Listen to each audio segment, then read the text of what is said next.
Visa ਮਿਲਣਾ ਇੰਨਾ ਔਖਾ ਹੁੰਦਾ ਤੇ ਫਿਰ ਜਦੋਂ ਵੀਜ਼ਾ ਮਿਲ ਜਾਂਦਾ ਤਾਂ ਲੋਕ ਠੱਗੀ ਠੋਰੀ ਦੇ ਸ਼ਿਕਾਰ ਹੋ ਨਿਬੜਦੇ।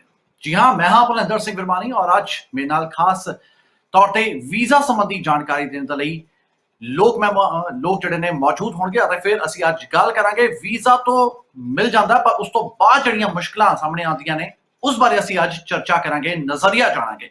ਜੀ ਹਾਂ, ਪਹਿਲਾਂ ਵੀਜ਼ਾ ਮਿਲਣਾ ਇੰਨਾ ਔਖਾ ਹੁੰਦਾ ਤੇ ਫਿਰ ਜੇਕਰ ਮਿਲ ਜਾਵੇ ਤਾਂ ਵੀਜ਼ਾ ਦੇ ਦੁਸ਼ਮਣ ਵੀ ਨਾਲ ਹੀ ਖੜੇ ਹੋ ਜਾਂਦੇ ਨੇ। ਇਹ ਦੁਸ਼ਮਣ ਤਾਂ ਵੀਜ਼ਾ ਮਿਲਣ ਤੋਂ ਪਹਿਲਾਂ ਹੀ ਮੰਡਰਾਉਂਦੇ ਹੁੰਦੇ ਨੇ। ਕਈ ਵਾਰ ਤਾਂ ਵਿਅਕਤੀ ਇਹਨਾਂ ਅਣਜਾਣ ਲੋਕਾਂ ਤੋਂ ਖਤਰਾ ਹੀ ਲੈ ਲੈਂਦੇ ਨੇ ਤੇ ਫਿਰ ਜਦ ਇਹ ਵੈਰੀ ਪਿੱਛੇ ਪਿੱਛੇ ਵਿਦੇਸ਼ਾਂ ਤੱਕ ਪਹੁੰਚ ਜਾਂਦੇ ਨੇ ਤਾਂ ਹੋਰ ਮੁਸ਼ਕਲ ਵੱਧ ਜਾਂਦੀ ਹੈ। ਗੱਲ ਹੋਵੇ ਕੈਨੇਡਾ ਦੀ, ਅਮਰੀਕਾ ਦੀ, ਯੂਕੇ ਦੀ ਜਾਂ ਫਿਰ ਆਸਟ੍ਰੇਲੀਆ, ਨਿਊਜ਼ੀਲੈਂਡ ਦੀ, ਵੀਜ਼ਾ ਧਾਰਕਾਂ ਨੂੰ ਅੱਜ ਕੱਲ ਨਕਲੀ ਇਮੀਗ੍ਰੇਸ਼ਨ ਬਣ ਕੇ ਧੋਖਾਧੜੀ ਕਰਨ ਵਾਲਿਆਂ ਦੇ ਫੋਨ ਕਾਲ ਲਗਾਤਾਰ ਆ ਰਹੇ ਨੇ।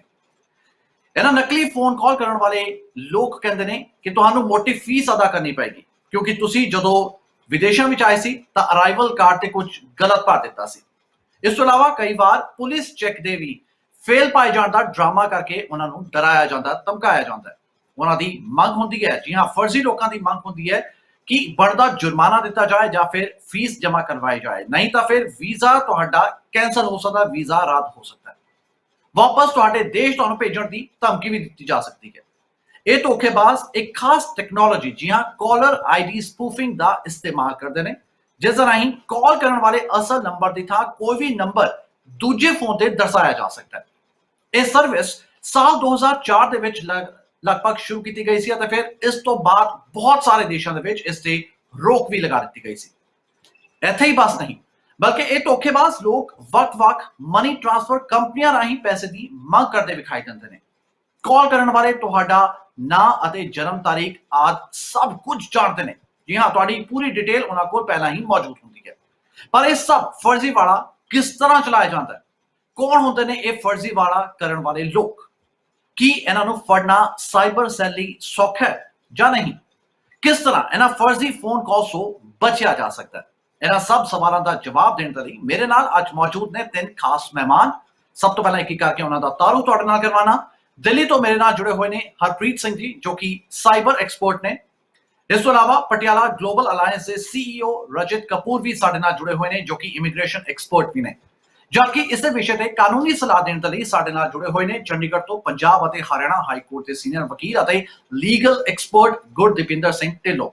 ਬਹੁਤ ਬਹੁਤ ਸਵਾਗਤ ਤਿੰਨਾਂ ਹੀ ਖਾਸ ਮਹਿਮਾਨਾਂ ਦਾ ਇਸ ਖਾਸ ਨਜ਼ਰੀਆ ਪ੍ਰੋਗਰਾਮ ਵਿੱਚ। ਔਰ ਇਸ ਪ੍ਰੋਗਰਾਮ ਦਾ ਨਜ਼ਰੀਆ ਹੀ ਤੁਹਾਡੇ ਤੋਂ ਅਸੀਂ ਜਾਣਨਾ ਚਾਹਾਂਗੇ। ਸਭ ਤੋਂ ਪਹਿਲਾਂ ਸਵਾਲ ਜ਼ਰੂਰ ਮੈਂ ਸਾਈਬਰ ਐਕਸਪਰਟ ਹਰਪ੍ਰੀਤ ਸਿੰਘ ਜੀ ਤੋਂ ਕਰਨਾ ਚਾਹਾਂਗਾ ਕਿਉਂਕਿ ਇਹ ਸਾਈਬਰ ਕ੍ਰਾइम ਦਾ ਮਾਮਲਾ ਹੈ।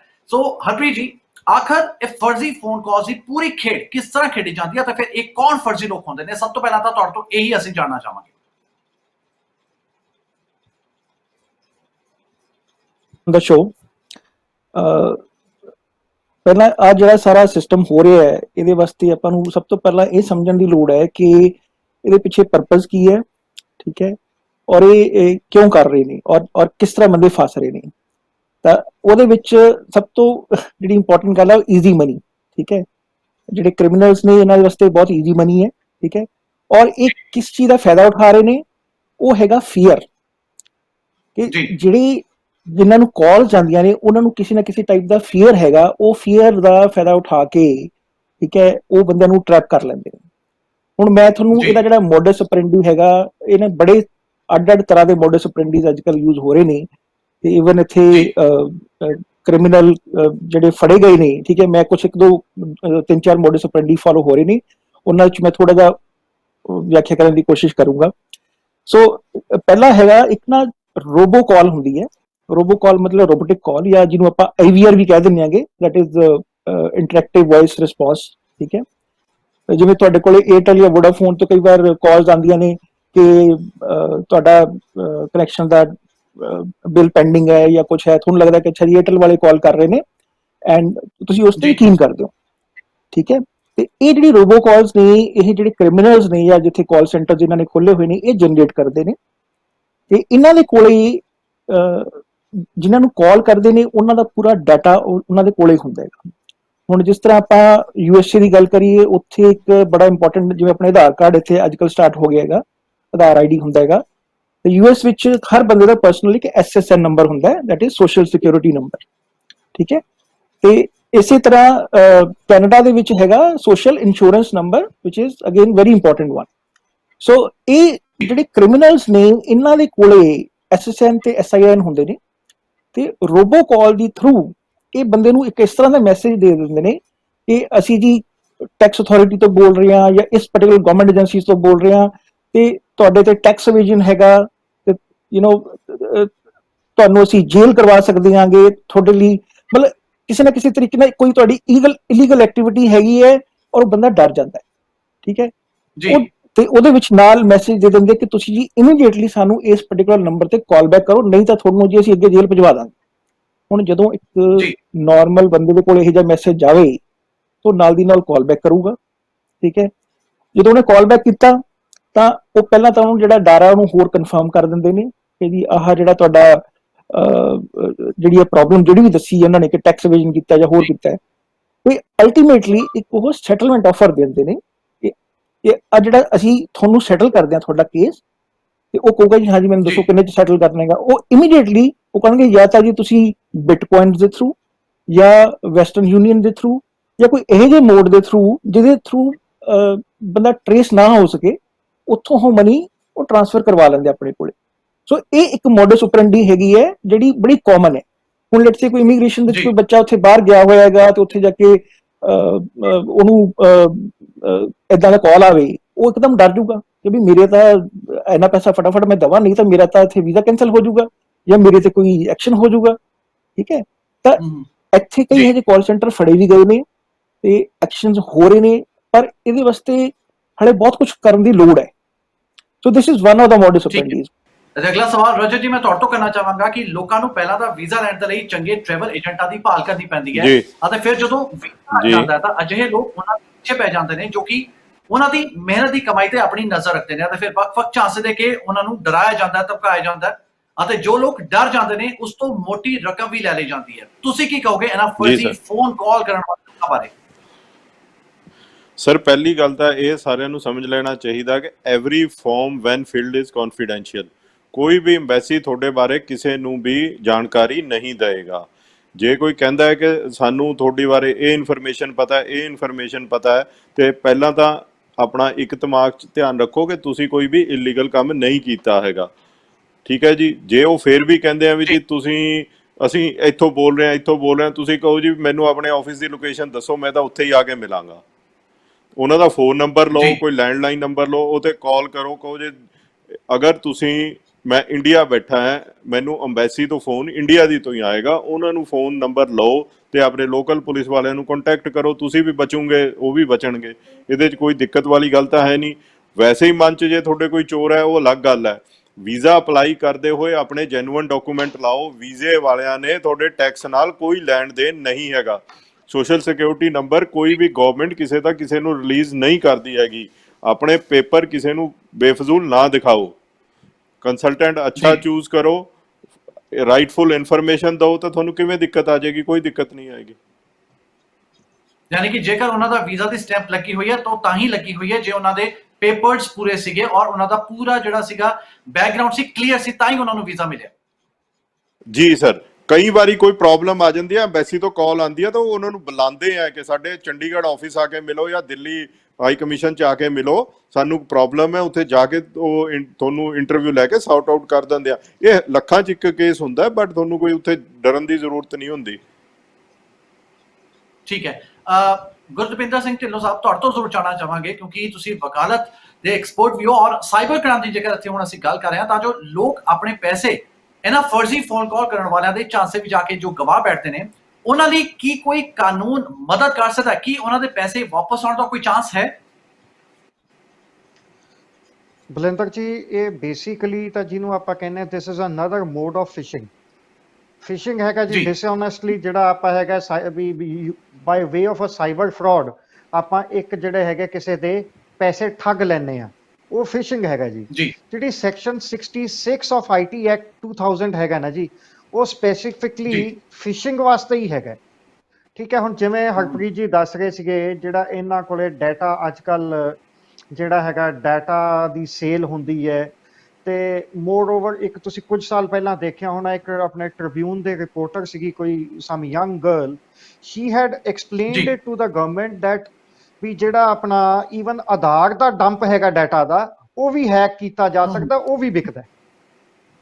ਜੀ ਉਹ ਮੋਰ ਓਵਰ ਉਸ ਪ੍ਰੈਸ ਰਿਪੋਰਟਰ ਤੇ ਵੀ ਇਹਨਾਂ ਨੇ ਇੱਕ FIR ਰਜਿਸਟਰ ਕਰ ਦਿੱਤੀ ਸੀ, ਇਨਸਟੈਡ ਆਫ ਕਿ ਉਹਨੂੰ ਆਪਣੀ ਜਿਹੜੀ ਪਿਲਫਰੇਜ ਹੈਗੀ ਹੈ ਉਹ ਦੇਖਣ ਦੀ ਬਜਾਏ, ਤੇ ਉਹਦਾ ਕਾਫੀ ਸ਼ੋਰ ਹੋਇਆ ਸੀਗਾ। ਦੂਜੀ ਗੱਲ ਆਪਾਂ ਜਿਹੜੀ ਕਹਿੰਦੇ ਆ ਜੀ, ਹੁਣ ਜਿਵੇਂ ਆਪਾਂ ਗੱਲ ਕੀਤੀ ਸੀ ਸਾਈਬਰ ਕ੍ਰਾਈਮ ਸੈਲਸ ਦੀ, ਇੱਕ ਆਮ ਜੀ ਲੇਮੈਨ ਜਿਹਨੂੰ ਆਪਾਂ ਕਹਿੰਦੇ ਆ ਜੀ, he is not an expert when it comes to cyber crimes. ਇੱਕ ਆਪਾਂ ਆਮ ਥਾਣੇ 'ਚ ਜਾਂ ਕਿਸੇ ਪੁਲਿਸ ਚੌਂਕੀ 'ਚ ਚਲੇ ਜਾਂਦੇ ਆ, ਉਹਨਾਂ ਨੂੰ ਸਿਰਫ ਇੱਕ ਕੰਪਿਊਟਰ ਦੀ ਵਰਕਿੰਗ ਨੌਲੇਜ ਹੁੰਦੀ ਹੈ। ਤੇ ਜਿਹੜੇ ਇਹ ਜੀ ਸਾਈਬਰ ਫਰਾਡਸ ਹੁੰਦੇ ਆ, ਇਹਦੇ ਵਾਸਤੇ ਜਿਹੜੇ ਸਪੈਸ਼ਲੀ ਇਹਨਾਂ ਨੇ ਸਾਈਬਰ ਕ੍ਰਾਈਮ ਸੈੱਲ ਬਣਾਏ ਹੋਏ ਨੇ, ਉਹਨਾਂ ਪੁਲਿਸ ਵਾਲਿਆਂ ਦੀ ਸਪੈਸ਼ਲ ਟ੍ਰੇਨਿੰਗ ਹੁੰਦੀ ਹੈ, ਤੇ they are at home with all these cyber frauds. ਪਿੱਛੇ ਇੱਕ ਤੁਸੀਂ ਦੇਖਿਆ ਹੋਣਾ ਹੈ ਵੀ ਝਾਰਖੰਡ ਦੇ ਵਿੱਚ ਇੱਕ ਉਹਦੇ ਤੇ ਵੈਬ ਸੀਰੀਜ਼ ਵੀ ਆਈ ਸੀਗੀ, ਜਾਮਤਾਰਾ ਨਾਂ ਦੀ। ਜਾਮਤਾਰਾ ਡਿਸਟ੍ਰਿਕਟ ਹੈਗਾ, ਉੱਥੇ some entire village they are into this activity, data ਚੱਕਦੇ ਨੇ, ਫੋਨ ਕਾਲਸ ਕਰਦੇ ਨੇ, ਐਂਡ ਰਿਜ਼ਲਟ ਫਿਸ਼ਿੰਗ ਨਾਲ ਪੈਸੇ ਲੈ ਜਾਂਦੇ ਨੇ। ਹੁਣ ਇਹਦੇ 'ਚ ਸਭ ਤੋਂ ਪਹਿਲਾਂ ਤਾਂ ਇਹ ਹੈਗਾ, ਇਫ ਯੂ ਹੈਵ ਬੀਨ ਫਰਾਡੂਲੈਂਟਲੀ ਤੁਹਾਡੇ ਕੋਲੋਂ ਪੈਸਾ ਲੈ ਲਿੱਤਾ ਗਿਆ, ਸਭ ਤੋਂ ਪਹਿਲਾਂ ਤਾਂ ਤੁਸੀਂ ਆਪਣੇ ਉੱਥੇ ਥਾਣੇ ਜਾਓਗੇ ਜਾਂ ਜੋ ਵੀ ਨੀਅਰੈਸਟ ਪੁਲਿਸ ਸਟੇਸ਼ਨ, ਉਹ ਤੁਹਾਨੂੰ ਗਾਈਡ ਕਰਨਗੇ ਜੀ ਸਾਈਬਰ ਕ੍ਰਾਈਮ ਸੈੱਲ ਵਿੱਚ ਜਾਓ। ਮੋਰ ਓਵਰ ਜਿਹੜੇ ਇਹ ਕ੍ਰੈਡਿਟ ਕਾਰਡ ਦੇ ਥਰੂ ਜਾਂ ਆਪਾਂ ਕਿਸੇ ਇਸ ਈ ਮੈਥਡ ਦੇ ਨਾਲ ਆਪਾਂ ਪੈਸਾ ਦਿੱਤਾ ਹੁੰਦਾ ਹੈ, ਇਹਦੇ 'ਚ ਇੱਕ ਬਫਰ ਪੀਰੀਅਡ ਹੁੰਦਾ ਜੀ।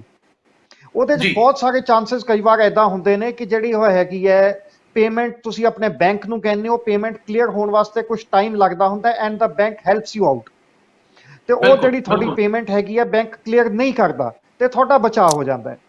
ਮੋਰ ਓਵਰ ਤੇ ਇਹ ਜਿਹੜੇ ਹੈਗੇ ਨੇ ਜੀ ਅਫੈਂਸਿਸ ਹੈਗੇ, ਜੇ ਬੰਦਾ ਟ੍ਰੇਸੇਬਲ ਹੈਗਾ, ਜੇ ਵਿਦ ਇਨ ਇੰਡੀਆ ਹੈਗਾ, ਤੇ ਤੁਸੀਂ ਉਹ ਤਾਂ ਇਟ ਇਜ਼ ਈਜ਼ੀ।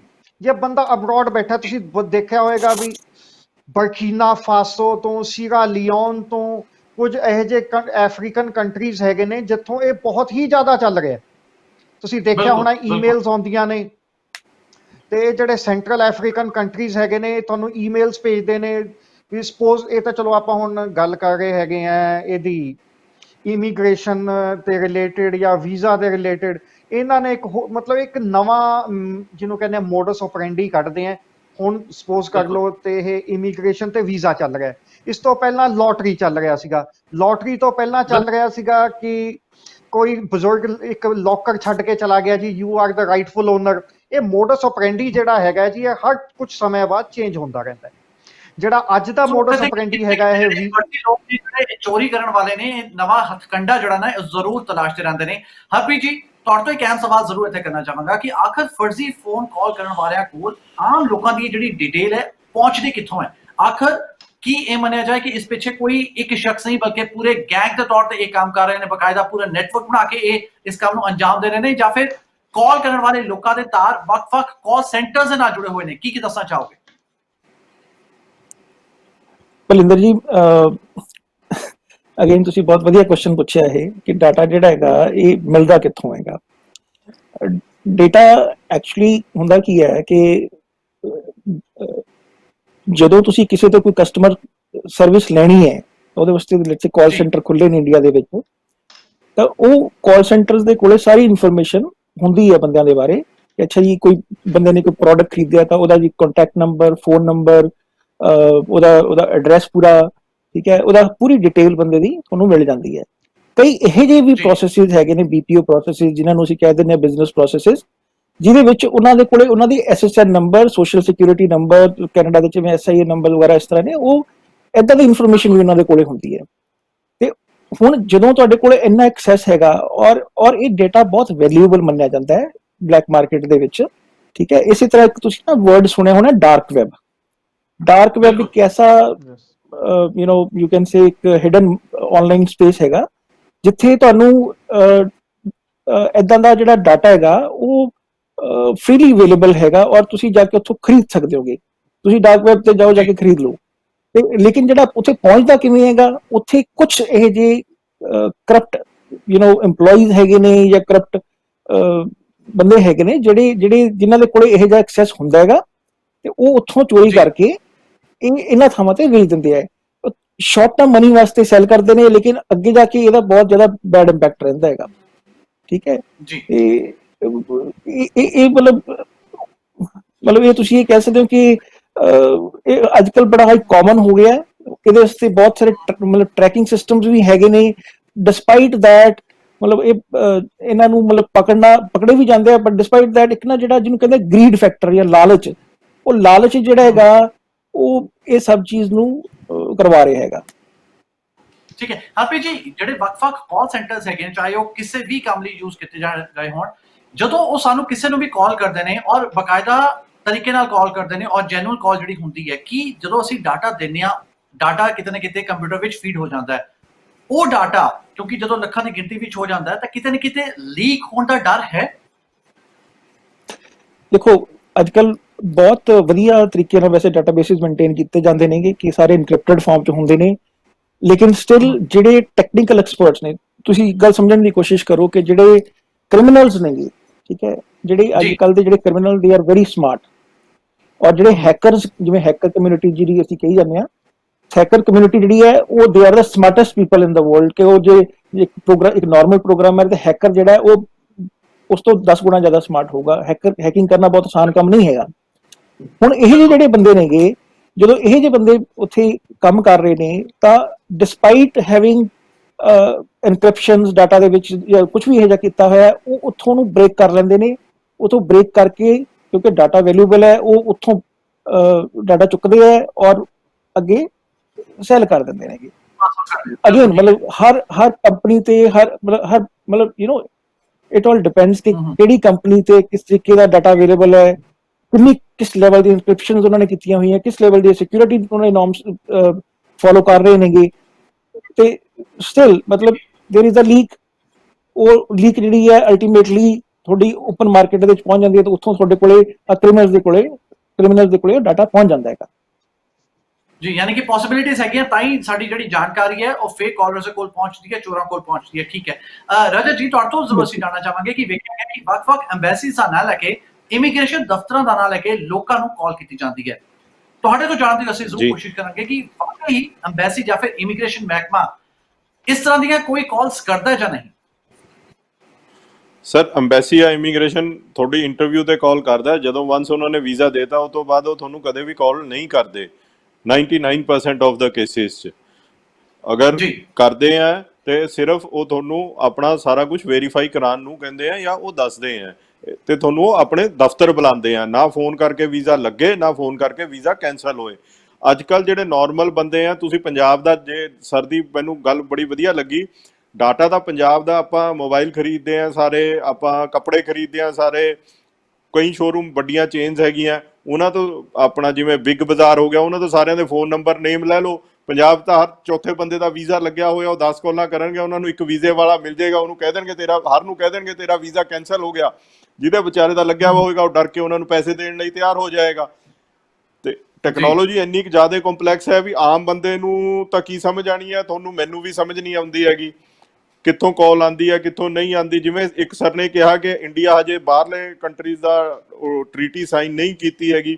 ਜੇ ਇੱਦਾਂ ਦੇ ਕੰਟਰੀ 'ਚ ਤੁਹਾਡੇ ਪੈਸੇ ਚਲੇ ਗਏ, ਉੱਥੇ ਕਿੱਥੇ ਵਾਪਸ ਆਣੇ ਆ? 10, 20, 50 ਹਜ਼ਾਰ ਰੁਪਇਆ, ਲੱਖ ਰੁਪਇਆ ਕਿੱਥੇ ਤੁਸੀਂ ਪੁਲਿਸ ਵਾਲਿਆਂ ਕੋਲ ਜਾਓਗੇ? ਕਿੱਥੇ ਉਹ ਕੰਮ ਕਰਨਗੇ ਜਦੋਂ ਟ੍ਰੀਟੀ ਹੀ ਨਹੀਂ ਹੈਗੀ? ਤਾਂ ਇਸ ਸਭ ਕੰਮ ਦੀ ਇੱਕੋ ਹੀ ਹੱਲ ਹੈ ਇਹਦਾ, ਵੀ ਨਾ ਆਪਣਾ ਕਿਸੇ ਨੂੰ ਪਾਸਵਰਡ ਦਿਓ, ਨਾ ਆਪਣਾ ਕਿਸੇ ਨੂੰ ਡੇਟ ਆਫ ਬਰਥ ਦਿਓ। ਜਿਹੜਾ ਵੀ ਤੁਹਾਨੂੰ ਕਾਲ ਕਰ ਰਿਹਾ, ਜੇ ਐਮਬੈਸੀ ਤੋਂ ਕਾਲ ਆ ਰਹੀ ਹੈ ਤਾਂ ਉਹਨਾਂ ਕੋਲ ਤੁਹਾਡਾ ਡੇਟ ਆਫ ਬਰਥ ਵੀ ਹੋਏਗਾ, ਤੁਹਾਡਾ ਪਾਸਪੋਰਟ ਨੰਬਰ ਵੀ ਹੋਏਗਾ, ਤੁਹਾਡਾ ਪੈਨ ਨੰਬਰ ਵੀ ਹੋਏਗਾ। ਤੁਸੀਂ ਉਹਨਾਂ ਤੋਂ ਪੁੱਛੋ, ਤੁਸੀਂ ਉਹਨਾਂ ਨੂੰ ਦੱਸੋ ਨਾ। ਆਪਾਂ ਨੂੰ ਕਾਲ ਆਉਂਦੀ ਹੈ, ਹਾਂਜੀ ਤੁਹਾਡਾ ਨਾਮ ਕੀ ਹੈ? ਆਪਾਂ ਕਹਿੰਦੇ ਆ ਰਜਤ ਕਪੂਰ। ਹਾਂਜੀ ਤੁਹਾਡਾ ਨੰਬਰ ਕੀ ਹੈ? 98143। ਆਪਾਂ ਅਗਲੇ ਨੂੰ ਤਾਂ ਪੁੱਛੋ ਵੀ ਤੂੰ ਕੌਣ ਹੈ ਭਾਈ, ਤੂੰ ਸਾਨੂੰ ਕਾਲ ਕਿਉਂ ਕਰ ਰਿਹਾ? ਥੋੜਾ ਜਿਹਾ ਆਪ ਸਤਰ ਕਰੋ ਬਾਅਦ ਚੋਂ ਪ੍ਰੋਬਲਮ ਚ ਆਉਣ ਤੋਂ। ਜੀ ਜੀ ਬਿਲਕੁਲ। ਔਰ ਰਜਤ ਜੀ, ਇੱਥੇ ਤੁਸੀਂ ਘਰੇ ਵੀ ਤੁਹਾਨੂੰ ਪੁੱਛਣਾ ਚਾਹਾਂਗਾ, ਕਿਉਂਕਿ ਇੱਕ ਆਪਾਂ ਗੱਲ ਕੀਤੀ ਵੀਜ਼ਾ ਦੀ, ਵੀਜ਼ਾ ਤੋਂ ਇੱਕ ਸਟੈਪ ਅੱਗੇ ਵੱਧ ਜਾਂਦੇ ਆ ਜਦੋਂ ਅਸੀਂ ਪਰਮਾਨੈਂਟ ਰੈਜ਼ੀਡੈਂਸੀ ਲੈ ਲੈਂਦੇ ਆ, ਪੀਆਰ ਲੈ ਲੈਂਦੇ ਆ ਜਾਂ ਫਿਰ ਗ੍ਰੀਨ ਕਾਰਡ ਹੋਲਡਰਸ ਹੋ ਜਾਂਦੇ ਆ। ਉਸ ਸਮੇਂ ਵੀ ਕੀ ਕੋਈ ਬਾਹਰਲੇ ਮੁਲਕਾਂ ਦੀ ਸਰਕਾਰ ਜਿਹੜੀ ਹੈ ਜਾਂ ਫਿਰ ਇਮੀਗ੍ਰੇਸ਼ਨ ਜਿਹੜਾ ਮਹਿਕਮਾ ਹੈ ਉਹ ਕਾਲ ਕਰ ਸਕਦਾ ਹੈ ਕਿਸੇ ਕਾਰਨਾਵਸ਼? ਅਗਰ ਕਾਲ ਕਰਦਾ ਵੀ ਹੈ ਤਾਂ ਕਿਹੜੇ ਕਿਹੜੇ ਉਹ ਕਾਰਨ ਹੋ ਸਕਦੇ ਨੇ? ਇਹ ਸਵਾਲ ਮੇਰਾ ਰਜਤ ਜੀ ਤੋਂ ਹੈ। ਸਰ ਇਮੀਗ੍ਰੇਸ਼ਨ ਵਾਲੇ ਤੁਹਾਨੂੰ ਕਾਲ ਕਰ ਸਕਦੇ ਆ ਜੇ ਕੋਈ ਉਹਨਾਂ ਨੂੰ ਤੁਹਾਡੇ ਕੋਈ ਡਾਕੂਮੈਂਟਸ ਕੋਈ ਪ੍ਰੋਬਲਮ ਲੱਗੇ, but that comes in not in 1000 in one case, but ਲੱਖਾਂ ਚ ਇੱਕ ਕੇਸ ਦੀ ਗੱਲ ਹੋ ਰਹੀ ਹੈ ਉਹ। ਤੇ ਜਦੋਂ ਲੱਖਾਂ ਚ ਇੱਕ ਕੇਸ ਦੀ ਗੱਲ ਹੋ ਰਹੀ ਹੈ ਤਾਂ ਤੁਹਾਨੂੰ ਕੋਈ ਇੰਨੀ ਡਰਨ ਦੀ ਗੱਲ ਨਹੀਂ ਹੈ, ਤੁਸੀਂ ਉਹਨਾਂ ਤੋਂ ਪੁੱਛ ਸਕਦੇ ਹੋ ਵੀ ਕਿਹੜੇ ਆਫਿਸ ਤੋਂ ਬੋਲ ਰਹੇ ਆ। ਮੈਂ ਤੁਹਾਨੂੰ ਇਨ ਪਰਸਨ ਮਿਲਣਾ ਚਾਹਾਂਗਾ। I will not disclose anything on phone and they will agree to it. Phone ਤੇ ਤਾਂ ਕੋਈ ਵੀ ਕੰਮ ਨਹੀਂ ਹੁੰਦੇ ਹੈਗੇ, ਕੋਈ ਕਾਨੂੰਨੀ ਕੰਮ ਹੈ ਉਹਨਾਂ ਨੂੰ ਤੁਸੀਂ ਕਹਿ ਸਕਦੇ ਹੋ ਵੀ ਮੈਨੂੰ ਆਪਣੇ ਦਫ਼ਤਰ ਬੁਲਾਓ, ਜੋ ਮਰਜ਼ੀ ਪੁੱਛੋ। ਬਿਲਕੁਲ ਬਿਲਕੁਲ ਠੀਕ ਗੱਲ ਹੈ। ਗੁਰਜਵਿੰਦਰ ਸਿੰਘ ਜੀ, ਹੁਣ ਤੁਹਾਡੇ ਕੋਲ ਆਣਾ, ਸਮੇਂ-ਸਮੇਂ ਤੇ ਲੋਕਾਂ ਨੂੰ ਇਹਨਾਂ ਸਾਈਬਰ ਕ੍ਰਾਈਮ ਨੂੰ ਅੰਜਾਮ ਦਿੰਦੇ ਮੁਲਜ਼ਮਾਂ ਬਾਰੇ ਆਮ ਲੋਕਾਂ ਨੂੰ ਸੁਚੇਤ ਵੀ ਕੀਤਾ ਜਾਂਦਾ ਹੈ, ਯਾਨੀ ਕਿ ਅਵੇਅਰਨੈਸ ਕਿਤੇ ਨਾ ਕਿਤੇ ਜ਼ਰੂਰ ਫੈਲਾਈ ਜਾਂਦੀ ਹੈ। ਪਰ ਕਿਉਂ ਲੋਕ, ਅੱਜ ਦੇ ਜਿਹੜੇ ਲੋਕ ਨੇ, ਆਮ ਲੋਕ ਨੇ, ਭੋਲੇ ਭਾਲੇ ਲੋਕ ਨੇ, ਸੁਚੇਤ ਨਹੀਂ ਹੋ ਪਾਉਂਦੇ? ਇੱਥੇ ਕਮੀਆਂ ਕੀ ਆ ਰਹੀਆਂ ਨੇ, ਕੀ ਲੱਗਦਾ ਤੁਹਾਨੂੰ? ਬੇਸਿਕਲੀ ਜੀ ਗੱਲ ਇੰਨੀ ਕੁ ਹੈਗੀ ਹੈ ਵੀ ਅਸੀਂ ਸਾਈਬਰ ਲਿਟਰੇਟ ਹੈਗੇ ਆ, ਸਾਈਬਰ ਐਜੂਕੇਟਡ ਨਹੀਂ ਹੈਗੇ। ਸਾਈਬਰ ਲਿਟਰੇਟ ਦਾ ਮਤਲਬ ਇਹ ਹੈਗਾ ਸਾਨੂੰ ਸਿਰਫ ਉਨੀ ਕੁ ਵਰਕਿੰਗ ਨੌਲੇਜ ਹੈਗੀ ਹੈ ਕਿ ਅਸੀਂ ਜਿੰਨੀ ਕੁ ਸਾਨੂੰ ਲੋੜ ਪੈਂਦੀ ਆ ਅਸੀਂ ਉਨਾ ਕੁ ਕੰਮ ਕਰਨਾ ਜਾਣਦੇ ਆ। ਤੇ ਜਦੋਂ ਗੱਲ ਆਉਂਦੀ ਹੈਗੀ ਹੈ, ਇਹ ਤੇ ਬਹੁਤ ਹੀ, ਜਿਵੇਂ ਹਰਪ੍ਰੀਤ ਜੀ ਦੱਸ ਰਹੇ ਸੀਗੇ ਵੀ ਜਿਹੜੇ ਹੈਕਰਸ ਹੈਗੇ ਨੇ, they are very smart people. ਉਹ ਇੰਨੇ ਸਮਾਰਟ ਪੀਪਲ ਹੈਗੇ ਨੇ ਕਿ ਉਹ ਦੇ ਲੁੱਕ ਥਰੂ ਆਰ ਵੀਕਨੈਸਸ ਤੇ ਉਹਨਾਂ ਨੂੰ ਐਕਸਪਲੋਇਟ ਕਰਨਾ ਹੈ ਉਹਨਾਂ ਨੇ ਜੀ। ਤੇ ਜਿਹੜੀਆਂ ਚੀਜ਼ਾਂ ਅਸੀਂ ਅਜੇ ਸੋਚ ਵੀ ਨਹੀਂ ਸਕਦੇ, ਹੁਣ ਸਪੋਜ਼ ਕਰੋ ਤੇ ਆਪਣੇ ਪਟਿਆਲਾ ਤੋਂ MP ਸਾਹਿਬਾ ਹੈਗੇ ਨੇ ਪ੍ਰਨੀਤ ਕੌਰ ਜੀ, ਪਿੱਛੇ ਤੁਸੀਂ ਇੱਕ ਖਬਰ ਸੁਣੀ ਹੋਣੀ ਹੈ ਵੀ ਉਹਨਾਂ ਨਾਲ ਵੀ ਇੱਕ ਫਰਾਡ ਹੋਇਆ, ਸਾਈਬਰ ਫਰਾਡ ਹੋਇਆ, ਉਹਨਾਂ ਦੇ ਅਕਾਊਂਟ ਵਿੱਚੋਂ ਤੇ ਪੈਸੇ ਕੱਢ ਲਿੱਤੇ ਗਏ। ਜੀ ਹਾਂਜੀ ਹਾਂਜੀ। ਸੋ it is not the case that where she was not aware, ਉਹਨਾਂ ਨੂੰ ਪਤਾ ਸੀਗਾ, ਐਜੂਕੇਟਡ ਹੈਗੇ ਨੇ, ਬਟ ਇਹ ਜਿਹੜੇ ਹੈਕਰਸ ਹੈਗੇ ਨੇ ਇਹ ਬਹੁਤ ਜ਼ਿਆਦਾ ਸਮਾਰਟ ਨੇ, ਇਹਨਾਂ ਨੂੰ ਆਪਣੀਆਂ ਵੀਕਨੈਸਿਸ ਤੇ ਪ੍ਰੇ ਕਰਨਾ ਆਉਂਦਾ ਤੇ ਉਹ ਅਜੇ ਤੱਕ, ਜਿੱਥੇ ਤੱਕ ਮੇਰਾ ਖਿਆਲ ਹੈਗਾ, ਅਜੇ ਤੱਕ ਕੋਈ ਕਨਕਲੂਸਿਵ ਉਹਦਾ ਹੱਲ ਨਹੀਂ ਨਿਕਲਿਆ ਉਸ ਕੇਸ ਦਾ ਵੀ। ਸੋ ਉਸੇ ਤਰੀਕੇ ਦੇ ਨਾਲ ਇਹਦੇ ਚ ਸਾਰੇ ਬੈਂਕਸ, ਦੇਖੋ ਤੁਹਾਨੂੰ ਮੈਸੇजेस ਆਉਂਦੇ ਨੇ ਵੀ ਕਦੇ ਕਿਸੇ ਨਾਲ ਆਪਣੀਆਂ ਡਿਟੇਲਸ ਸ਼ੇਅਰ ਨਾ ਕਰੋ, ਈਵਨ ਐਡਵਰਟਾਈਜ਼ਮੈਂਟਸ ਆਉਂਦੀਆਂ ਨੇ, ਠੀਕ ਹੈ। ਸੋ ਬਿਲਕੁਲ ਇੱਕ ਲੇਮੈਨ ਜਿਹੜਾ ਹੈਗਾ ਹੈ, ਜਿਹਨੂੰ ਹੁਣ ਬਹੁਤ ਸਾਰੇ ਲੋਕ ਅਜੇ ਤੱਕ ATM ਕਾਰਡਸ ਨਹੀਂ ਯੂਜ਼ ਕਰਦੇ, ਜਿਹੜੇ ਪੁਰਾਣੇ, ਜਿਹਨੂੰ ਆਪਾਂ ਕਹਿੰਦੇ 올ਡ ਗਾਰਡ ਹੈਗੇ ਨੇ, ਉਹ ਕਹਿੰਦੇ ਨੇ ਅਸੀਂ ਬੈਂਕ ਜਾ ਕੇ ਪੈਸੇ ਵਿਡਰਾ ਕਰਾਂਗੇ ਤੇ ਬੈਂਕ ਜਾ ਕੇ ਡਿਪੋਜ਼ਿਟ ਕਰਾਂਗੇ, because they are afraid, they are scared. ਕਿਉਂ? ਟੈਕਨੋਲੋਜੀ ਤੋਂ ਇੰਨਾ ਡਰ ਹੈਗਾ ਵੀ ਸਾਨੂੰ ਅੱਜ ਨਹੀਂ ਤੇ ਕੱਲ ਵੀ ਕੋਈ ਕੌਣ ਕਰ ਲੇਗਾ। ਜੇ ਬੇਸਿਕਲੀ ਦੇਖੋ ਜੀ, ਗੱਲ ਇਹ ਹੈਗੀ ਆ ਵੀ ਫੜੇ ਤਾਂ ਜਾਣਾ ਤੇ example has to be set, but ਫੜਿਆ ਉਹੀ ਜਾਏਗਾ who is within India. ਹੁਣ ਸਪੋਜ਼ ਜਿਹੜੇ ਇਹ ਤੁਹਾਨੂੰ ਫਿਸ਼ਿੰਗ ਕਰਦੇ ਨੇ, ਤੁਹਾਡੇ ਪੈਸੇ ਲੈ ਜਾਂਦੇ ਨੇ, ਪਹਿਲਾਂ ਨੂੰ ਇੱਕ ਵਾਲਟ ਚ, ਜਿਹੜਾ ਆਪਣੇ ਵਾਲਟ ਹੁੰਦੇ ਨੇ, ਉਹਦੇ ਤੋਂ ਦੂਜੇ ਵਾਲਟ, ਉਸ ਤੋਂ ਤੀਜੇ ਵਾਲਟ, ਉਸ ਤੋਂ ਬਾਅਦ ਕਿਤੇ 4-5 ਜਗ੍ਹਾ ਤੋਂ ਇਹ ਪੈਸੇ ਕਮਾਉਣ ਤੋਂ ਬਾਅਦ ਫਿਰ ਕਿਸੇ ਬੈਂਕ ਅਕਾਊਂਟ ਚ ਟ੍ਰਾਂਸਫਰ ਕਰਕੇ ਉਹਨੂੰ ਇਹ ਵਿਡਰਾ ਕਰਵਾਉਂਦੇ ਨੇ। ਉਹ ਜਿਹੜੀ ਚੇਨ ਹੈਗੀ ਆ, ਜਿਹੜੀ ਪੇਪਰ ਟ੍ਰੇਲ ਤਾਂ ਹੈ ਨਹੀਂ, ਟ੍ਰੇਲ ਹੈਗੀ ਹੈ, ਉਹਨੂੰ ਟ੍ਰੇਸ ਕਰਨਾ ਬਹੁਤ ਮੁਸ਼ਕਿਲ ਹੈ। ਜੇ ਟ੍ਰੇਸ ਹੋ ਵੀ ਜਾਂਦਾ ਹੈ ਤਾਂ ਜਿਸ ਦੇ ਬੰਦੇ ਦੇ ਖਾਤੇ ਚੋਂ ਕਢਵਾਏ ਹੁੰਦੇ, ਉਹ ਕਹਿੰਦਾ ਜੀ ਮੈਨੂੰ ਤੇ ਇੰਨੇ ਕ ਪੈਸੇ ਦਿੱਤੇ ਸੀਗੇ, ਪੈਸੇ ਚੋਂ ਖਾਤੇ ਚੋਂ ਪੈਸੇ ਕਢਵਾਉਣ ਦੇ। So it is not workable. ਤੇ ਦੂਜੀ ਗੱਲ ਇਹ ਹੈਗੀ ਹੈ ਜੀ, ਸਾਡੀ ਜਿਹੜੀਆਂ ਸਟੈਚੂਟ, ਸਾਡੇ ਲਾਅ ਹੈਗੇ, ਉਹ ਤਾਂ ਬੜੇ ਸਟ੍ਰਿੰਜੈਂਟ ਨੇ ਜੀ। ਹੁਣ ਸਾਈਬਰ ਫਰਾਡ ਵਾਸਤੇ ਜਿਹੜੀ ਹੈਗੀ ਆ 7 ਸਾਲ ਦੀ ਸਜ਼ਾ ਤੇ 10 ਲੱਖ ਤੱਕ ਦਾ ਜੁਰਮਾਨਾ ਹੈਗਾ, ਪਰ ਉਹਨੂੰ, ਜਿਹਨੂੰ ਆਪਾਂ ਕਹਿੰਦੇ ਆ, ਇੱਕ ਲੌਜੀਕਲ ਕਨਕਲੂਜਨ ਤੱਕ ਲੈ ਕੇ ਜਾਣਾ ਜਿਹੜਾ ਹੈਗਾ, ਜਦੋਂ ਤੱਕ ਲੈ ਕੇ ਨਹੀਂ ਜਾਵਾਂਗੇ ਉਦੋਂ ਤੱਕ ਬੰਦੇ ਨੂੰ ਤੁਸੀਂ ਜਿਹਨੂੰ ਕਹਿੰਦੇ ਆ ਵੀ ਕਨਵਿਕਸ਼ਨ ਨਹੀਂ ਕਰਵਾਉਂਗੇ। ਉਹਦੇ ਚ ਪ੍ਰੋਸੀਕਿਊਸ਼ਨ, ਪੁਲਿਸ, ਸਾਡੀ ਜਿਹੜੀ ਜੁਡੀਸ਼ਰੀ ਹੈਗੀ ਹੈ, ਇਹ ਸਾਰਿਆਂ ਨੂੰ ਇੱਕ ਐਗਜ਼ਾਮਪਲ ਸੈੱਟ ਕਰਨਾ ਪਏਗਾ ਕਿ ਇਹ ਜਿਹੜੇ ਵੀ ਵਾਇਲੇਸ਼ਨਸ ਇਸ ਐਕਟ ਦੀਆਂ ਹੈਗੀਆਂ ਨੇ, they have to be dealt with a heavy hand. Otherwise ਤੇ ਲੋਕਾਂ ਨੂੰ ਇਹ ਹੈਗਾ ਵੀ there is a grey area. ਉਹ ਕਹਿੰਦੇ ਨੇ ਇੱਕ ਵਰਚੁਅਲ ਕ੍ਰਾਈਮਸ ਦੇ ਵਿੱਚ, ਇੱਕ ਸਾਈਬਰ ਕ੍ਰਾਈਮਸ ਦੇ ਵਿੱਚ ਤੇ ਨਾਰਮਲ ਕ੍ਰਾਈਮਸ ਦੇ ਵਿੱਚ ਜਿਹੜਾ ਗ੍ਰੇ ਏਰੀਆ ਹੈਗਾ ਵੀ ਉਹਨੂੰ ਇੰਨਾ ਕੁ ਐਕਸਪਲੋਇਟ ਕੀਤਾ ਜਾ ਸਕਦਾ ਪੈਸੇ ਬਣਾਉਣ ਵਾਸਤੇ ਕਿ ਅਸੀਂ ਵੀ ਉਹ ਫੜੇ ਵੀ ਨਹੀਂ ਜਾਣਗੇ। ਸੋ ਇਸ ਨੂੰ ਇੱਕ ਐਗਜ਼ਾਮਪਲ ਸੈੱਟ ਕਰਨ ਵਾਸਤੇ ਜਿਹੜਾ ਹੈਗਾ, ਹੁਣ ਜਿਵੇਂ ਫੋਰਜਰੀ ਹੈਗੀ ਹੈ ਵੀ ਬਿਸਾਈਡਸ IT ਐਕਟ, ਜਿਹੜੇ IPC ਦੇ ਐਕਸ਼ਨਸ ਹੈਗੇ ਨੇ, ਉਹ ਵੀ ਇਹਦੇ ਤੇ, ਜਿਵੇਂ 420, 419 ਹੈਗਾ, ਜਾਂ ਸੈਕਸ਼ਨ 378 ਹੈਗਾ, ਜਿਵੇਂ ਮੂਵੇਬਲ ਪ੍ਰਾਪਰਟੀ ਦਾ। ਈਵਨ ਜਿਹੜਾ ਤੁਸੀਂ ਕਹਿੰਦੇ ਆ ਡਾਟਾ ਇਲੀਗਲੀ ਸੈਲ ਹੁੰਦਾ ਹੈ, it is a movable property. ਉਹਦੇ ਤੇ ਵੀ ਮੇਰੇ ਹਿਸਾਬ ਨਾਲ ਇਹਨਾਂ ਨੂੰ ਵੀ ਜਿਹੜਾ ਹੈਗਾ ਸੈਕਸ਼ਨ 378 ਜਿਹੜਾ ਹੈਗਾ ਇਨਵੋਕ ਕਰਨਾ ਚਾਹੀਦਾ। ਕਿਉਂਕਿ ਅਸੀਂ ਜਿਹੜੇ ਹੈਗੇ ਪੜ੍ਹੇ ਲਿਖੇ ਇੰਨੇ, ਸਾਡੇ ਜਿਹੜੇ ਆਮ ਲੋਕ ਨੇ ਉਹ ਪੜ੍ਹੇ ਲਿਖੇ ਹੈ ਨਹੀਂ, ਜੀ ਰਜਤ ਜੀ ਕੁਝ ਕਹਿ ਰਹੇ ਹੋ ਤੁਸੀਂ? ਢਿੱਲੋਂ ਸਾਹਿਬ ਮੈਂ ਢਿੱਲੋਂ ਸਾਹਿਬ ਤੋਂ ਇੱਕ ਕੁਐਸਚਨ ਪੁੱਛਣਾ ਚਾਹਾਂਗਾ। ਬੰਦਾ ਨੇ ਤੁਹਾਡੇ ਤੋਂ ਪੈਸੇ ਲੈ ਲਏ, ਬੰਦਾ ਫੜਿਆ ਵੀ ਗਿਆ, ਬੰਦੇ ਨੂੰ ਸਜ਼ਾ ਵੀ ਹੋ ਗਈ, ਤਾਂ ਤੁਹਾਡੇ ਤਾਂ ਪੈਸੇ ਮੁੜਨੇ ਨਹੀਂ ਹੈ ਜੀ। ਉਹ ਕਹਿ ਦੇਗਾ ਮੈਂ ਖਰਚ ਲਏ, ਸਰਕਾਰ ਕਿੱਥੋਂ ਮੜਾਏਗੀ? ਦੇਖੋ ਜੀ, ਰਿਕਵਰੀ ਆਫ ਜਿਹੜੀ ਸਟੋਲਨ ਗੁੱਡਸ ਹੈਗਾ ਉਹ ਤੁਹਾਡੀ ਜਿਹੜੀ ਪ੍ਰੋਸੀਕਿਊਸ਼ਨ ਹੈਗੀ ਹੈ, ਜਿਹੜੀ ਤੁਹਾਡੀ ਇਨਵੈਸਟੀਗੇਸ਼ਨ ਏਜੰਸੀ ਆ, ਉਹਦਾ ਸਭ ਤੋਂ ਵੱਡਾ ਉਹ ਪ੍ਰੂਵ ਹੀ ਤਾਂ ਕਰਦੀ ਹੈ ਤੇ ਜੇ ਉਹ ਹੈਗੇ ਨੇ, ਜੇ ਉਹ ਰਿਕਵਰ ਹੁੰਦੇ ਨੇ। Otherwise there are lots of other ways.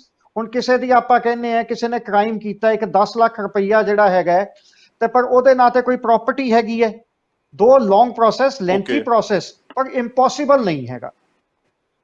Rajat ਜੀ ਇਹਦੇ ਚ ਮੈਂ ਥੋੜਾ ਜਿਹਾ ਐਲਾਨ ਕਰ ਉਹਦੀ ਪ੍ਰਾਪਰਟੀ ਵੀ ਨਾ ਹੋਵੇ ਢਿੱਲੋਂ ਸਾਹਿਬ। ਇੱਕ ਰਜਤ ਜੀ ਇਹੀ ਸਵਾਲ ਜਿਹੜਾ ਹੈਗਾ ਮੈਂ ਥੋੜਾ ਜਿਹਾ ਆਗੇ ਪੁੱਛਣਾ ਚਾਹਾਂਗਾ ਕਿ ਜੇਕਰ ਮੰਨ ਲਓ ਤੁਸੀਂ ਕਹਿ ਰਹੇ ਹੋ ਕਿ ਉਹਦੀ ਪ੍ਰਾਪਰਟੀ ਹੋ ਸਕਦੀ ਹੈ, ਜੇਕਰ ਪ੍ਰਾਪਰਟੀ ਉਹਦੀ ਨਿਲਾਮੀ ਵੀ ਅਸੀਂ ਕੀਤੀ ਜਾ ਸਕਦੀ ਹੈ, ਜੱਜ ਹੋ ਸਕਦਾ ਆਰਡਰ ਦੇ ਦੇ ਕਿ ਇਹਨਾਂ ਦੀ ਪ੍ਰਾਪਰਟੀ ਵੇਚ ਕੇ ਜਿਹੜਾ 10 ਲੱਖ ਰੁਪਏ ਇਹਨਾਂ ਨੂੰ ਵਾਪਸ ਕਰ ਦਿੱਤਾ ਜਾਏ। ਜੇਕਰ ਉਹ ਇਹ ਵੀ ਪ੍ਰੂਫ ਕਰ ਦਿੰਦਾ ਕਿ ਮੇਰੇ ਕੋਲ ਤਾਂ ਪ੍ਰਾਪਰਟੀ ਹੈ ਨਹੀਂ ਜੀ, ਮੈਂ ਤਾਂ ਰੈਂਟ ਤੇ ਰਹਿ ਰਿਹਾ, ਮੇਰੇ ਕੋਲ ਤਾਂ ਕੁਝ ਹੈ ਹੀ ਨਹੀਂ, ਫਿਰ ਕੀ ਕਰੇਗਾ ਬੰਦਾ? Then prison is always there sir, prison is always there. ਲੇਕਿਨ ਜਿਹੜਾ ਉਹੀ ਜੀ ਜਿਵੇਂ ਰਜਾ ਜੀ ਪੁੱਛ ਰਹੇ ਨੇ ਸਵਾਲ ਕਿ ਜਿਸ ਬੰਦੇ ਦੇ ਪੈਸੇ ਚਲੇ ਗਏ, ਜਿਸ ਦੀ ਜੇਬ ਵਿੱਚੋਂ ਅੱਜ ਮੇਰੀ ਜੇਬ ਵਿੱਚੋਂ 10 ਲੱਖ ਰੁਪਏ ਚਲਾ ਗਿਆ, ਸਾਹਮਣੇ ਵਾਲੇ ਬੰਦੇ ਨੂੰ ਜੇਲ੍ਹ ਵੀ ਹੋ ਗਈ ਪਰ ਮੇਰੇ ਤਾਂ ਪੈਸੇ ਵਾਪਸ ਨਹੀਂ ਆਏ, ਇੰਨਾ ਹੈ। ਇੱਕ ਸਰ ਛੋਟਾ ਜਿਹਾ ਐਗਜ਼ਾਮਪਲ ਤੁਹਾਨੂੰ ਦਿੰਦਾ ਹੈ। ਸਪੋਜ਼ ਕਰੋ ਬੰਦਾ ਕਿਸੇ ਦੁਕਾਨ ਤੋਂ ਇੱਕ 10,000 ਰੁਪਇਆ ਕੈਸ਼ ਖੋ ਕੇ ਲੈ ਗਿਆ, ਉਹ ਉੱਥੋਂ ਸਿੱਧਾ ਇੱਕ 5 ਸਟਾਰ ਹੋਟਲ ਜਾਂਦਾ, 10 ਲੱਖ ਰੁਪਏ ਦਾ ਖਾਣਾ ਖਾ ਲੈਂਦਾ, ਠੀਕ ਹੈ ਜੀ। Can we recover that? ਇਹ ਜਿਹੜਾ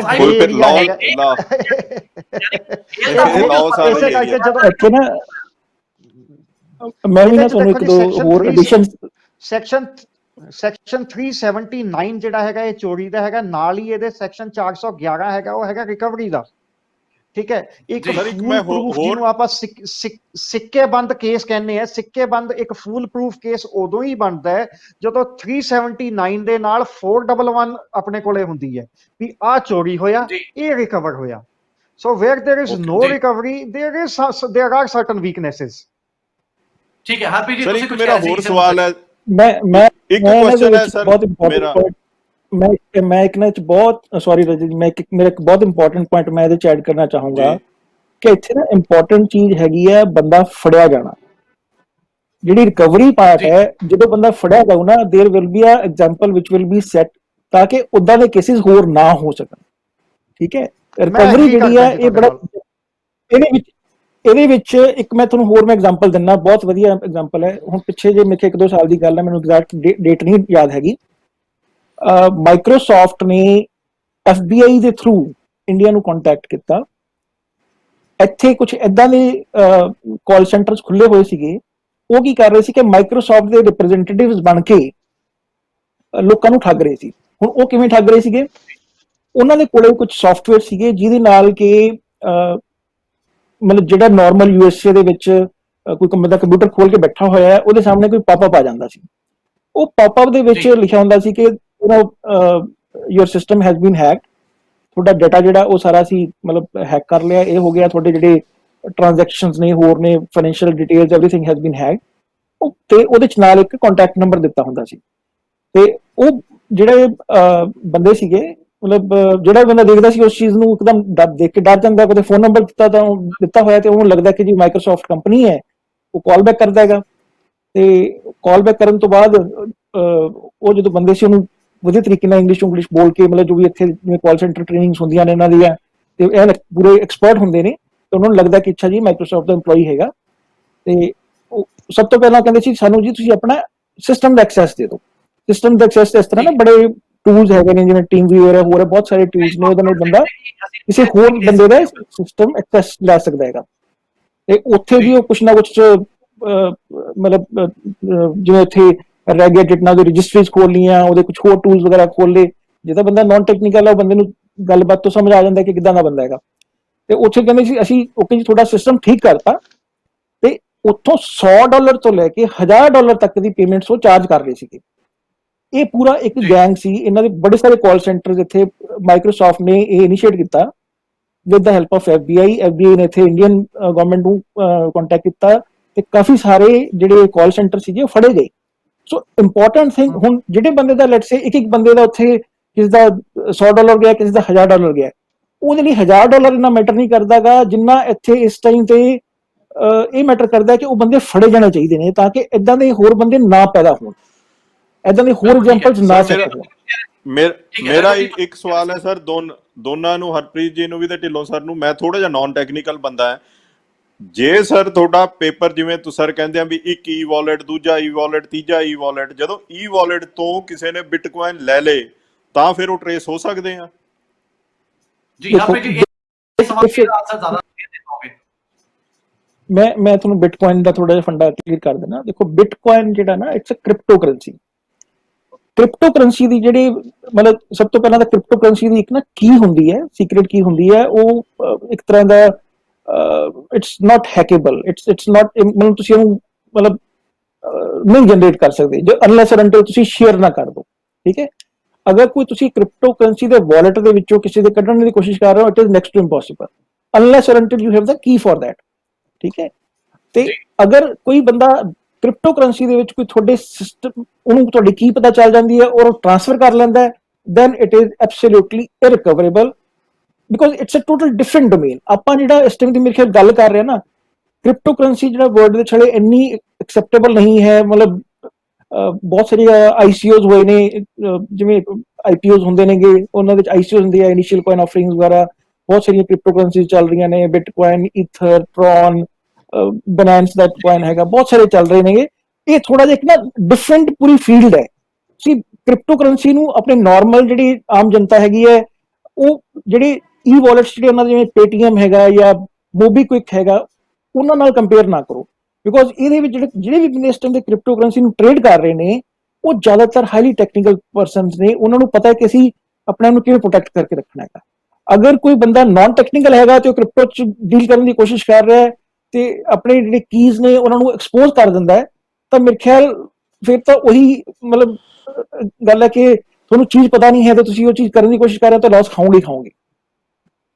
ਨਹੀਂ ਬਿਲਕੁਲ ਠੀਕ ਹੈ। ਨਹੀਂ ਸਰ, ਹਰਪ੍ਰੀਤ ਜੀ ਮੇਰਾ ਤੁਹਾਡੇ ਤੋਂ ਇਹ ਜੀ ਰਾਜਾ ਜੀ ਤੁਸੀਂ ਬੋਲ ਸਕਦੇ ਹੋ।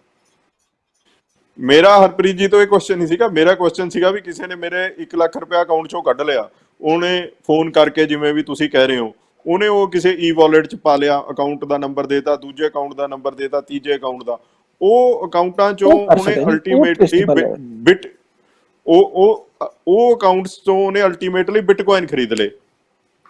ਦੇਖੋ, ਮੈਂ ਹੁਣ ਤੁਹਾਨੂੰ ਇੱਕ ਜਸਟ ਬੈਂਕਿੰਗ ਟ੍ਰਾਂਜੈਕਸ਼ਨ ਸਮਝਾਉਣ ਦੀ ਕੋਸ਼ਿਸ਼ ਕਰਦਾ ਮੈਂ ਤੁਹਾਨੂੰ ਬੈਂਕਿੰਗ ਟ੍ਰਾਂਜੈਕਸ਼ਨ ਸਮਝਾਉਣ ਦੀ ਕੋਸ਼ਿਸ਼ ਕਰਦਾ। ਬੈਂਕਿੰਗ ਟ੍ਰਾਂਜੈਕਸ਼ਨ ਦੇ ਵਿੱਚ ਦੇਖੋ, ਮੈਂ ਤੁਹਾਨੂੰ ਬੈਂਕਿੰਗ ਟ੍ਰਾਂਜੈਕਸ਼ਨ ਸਮਝਾਉਣ ਦੀ ਕੋਸ਼ਿਸ਼ ਕਰਦਾ ਕਿ ਲੈਟਸ ਸੇ ਤੁਸੀਂ ਅਗਰ ਇੱਕ ਬੈਂਕ ਤੋਂ ਤੁਹਾਡੀ ਕੋਈ ਪੈਸਾ ਜਾ ਰਿਹਾ ਹੈਗਾ, ਬੈਂਕ ਦੇ ਵਿੱਚੋਂ ਕੱਢਿਆ ਜਾ ਰਿਹਾ, ਠੀਕ ਹੈ, ਤਾਂ ਕਿਸੇ ਹੋਰ ਬੈਂਕ ਦੇ ਵਿੱਚ ਜਾ ਰਿਹਾ, ਉਹਦੇ ਕੋਈ ਕੈਸ਼ ਟ੍ਰਾਂਜੈਕਸ਼ਨ ਤਾਂ ਹੋ ਨਹੀਂ ਰਹੀ। ਉਹਦੇ ਵਿੱਚ ਤੁਹਾਨੂੰ ਵੀ ਕੋਈ ਇੱਕ ਤੁਹਾਨੂੰ IFSC ਹੋਇਆ ਜਾਂ NEFT ਹੋਇਆ ਹੈਗਾ ਜਾਂ IMPS ਹੋਇਆ ਹੈਗਾ, ਉਹਦੇ ਵਿੱਚ ਤੁਹਾਨੂੰ ਇੱਕ ਟ੍ਰਾਂਜੈਕਸ਼ਨ ID ਮਿਲੂਗਾ, ਤੁਹਾਨੂੰ ਪੂਰਾ ਪਤਾ ਚੱਲੂਗਾ ਜੀ ਕਿ ਉਹ ਬੰਦਾ ਕੌਣ ਸੀਗਾ, ਕਿਹੜੇ ਬੰਦੇ ਦੇ ਅਕਾਊਂਟ ਦੇ ਵਿੱਚ ਗਿਆ ਹੈਗਾ, ਉਹ ਸਭ ਟ੍ਰੇਸ ਹੋ ਜਾਊਗਾ। ਹੁਣ ਦੇਰ ਆਰ ਚਾਂਸਸ ਕਿ ਉਹ ਜਿਹੜਾ ਬੰਦਾ ਹੈਗਾ ਉਹ ਕਿਸੇ ਥਰਡ ਪਾਰਟੀ ਕਿਸੇ ਹੋਰ ਬੰਦੇ ਦਾ, ਲੈਟਸ ਸੇ ਬਹੁਤ ਸਾਰੇ ਜਨਤਾ ਨੇ ਅਕਾਊਂਟ ਖੁੱਲੇ ਸੀਗੇ, ਉਹਦੇ ਵਿੱਚ ਕਿਸੇ ਐਸੇ ਬੰਦੇ ਦਾ ਅਕਾਊਂਟ ਯੂਜ਼ ਕਰ ਰਿਹਾ ਜਿਹਨੂੰ ਪਤਾ ਵੀ ਨਹੀਂ ਹੈ ਕਿ ਮੇਰੇ ਅਕਾਊਂਟ ਦੇ ਵਿੱਚ ਕੋਈ ਇੰਨੇ ਪੈਸੇ ਹੋ ਰਹੇ ਨੇਗੇ। ਹੁਣ ਉੱਥੇ ਇਹ ਗੱਲ ਆ ਜਾਂਦੀ ਹੈ ਸਵਿਫਟਨੈਸ ਦੀ, ਕਿ ਕਿੰਨਾ ਜਲਦੀ ਤੁਸੀਂ ਇਸ ਚੀਜ਼ ਨੂੰ ਇਨਫੋਰਮ ਕਰ ਦਿਓਗੇ ਕਿ ਕਿ ਜੋ ਟ੍ਰਾਂਜੈਕਸ਼ਨ ਹੋਈਆਂ ਵੀ ਨੇ, ਤਾਂ ਲੈਟਸ ਸੇ ਇੱਕ ਦਿਨ 'ਚ ਸਾਰੀਆਂ ਟ੍ਰਾਂਜੈਕਸ਼ਨਸ ਹੋ ਗਈਆਂ। ਹੁਣ ਤੁਹਾਨੂੰ ਤੁਸੀਂ ਦੇਖਿਆ ਹੋਣਾ RBI ਦੀ ਬਹੁਤ ਇੱਥੇ ਐਡ ਆਉਂਦੀ ਹੈ ਅੱਜ ਕੱਲ੍ਹ ਕਿ ਅਗਰ ਤੁਸੀਂ 3 ਦਿਨ ਦੇ ਅੰਦਰ ਅੰਦਰ ਤੁਸੀਂ ਇਨਫੋਰਮ ਕਰ ਦਿੰਦੇ ਹੋ ਕਿ ਮੇਰੇ ਬੈਂਕ ਦੇ ਵਿੱਚੋਂ ਪੈਸੇ ਨਿਕਲੇ ਨਹੀਂ, ਤਾਂ ਤੁਹਾਡਾ 100% ਪੈਸਾ ਵਾਪਸ ਮਿਲੂਗਾ। ਲੇਕਿਨ ਇਹ ਸਭ ਤੋਂ ਇੰਪੋਰਟੈਂਟ ਚੀਜ਼ ਹੈ, ਤੁਸੀਂ ਠੀਕ ਹੈ ਟੈਕਨੋਲੋਜੀ ਦੀ ਐਡਵਾਂਸਮੈਂਟ ਹੋ ਰਹੀ ਹੈ, ਟ੍ਰਾਂਜੈਕਸ਼ਨਸ ਬਹੁਤ ਆਸਾਨੀ ਨਾਲ ਹੋ ਰਹੀਆਂ ਨੇ। ਤੁਸੀਂ ਇਹ ਲੋਕਡਾਊਨ ਵਿੱਚ ਬੈਠੇ ਹੋਏ ਸਾਰੇ ਤੁਹਾਡੇ ਬੈਂਕ ਟ੍ਰਾਂਜੈਕਸ਼ਨ ਤੁਸੀਂ ਆਰਾਮ ਨਾਲ ਬੈਠ ਕੇ ਸਾਰਾ ਸਮਾਨ ਬਾਹਰੋਂ ਮੰਗਾ ਰਹੇ ਹੋ।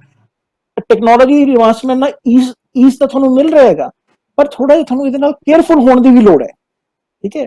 ਅਗਰ ਤੁਹਾਨੂੰ ਇਹ ਚੀਜ਼ ਪਤਾ ਲੱਗ ਜਾਂਦੀ ਹੈ, ਮੈਂ ਚਾਹਾਂਗਾ ਕਿ ਤੁਸੀਂ ਇਸ ਗੱਲ ਨੂੰ ਪੂਰੇ ਖੁੱਲੇ ਦਿਲ ਨਾਲ ਦੱਸੋ, ਕਿਉਂਕਿ ਕ੍ਰਿਪਟੋ ਕਰੰਸੀ ਤਾਂ RBI ਵੱਲੋਂ ਵੈਸੇ ਹੀ ਬੈਨ ਹੈ, ਪੂਰੇ ਭਾਰਤ ਵਿੱਚ ਕ੍ਰਿਪਟੋ ਕਰੰਸੀ ਇਸ ਸਮੇਂ ਬੈਨ ਹੈ ਕਿ ਉਹਦੀ ਫੋਕਟ ਨਾ ਕੀਤੀ ਜਾਏ।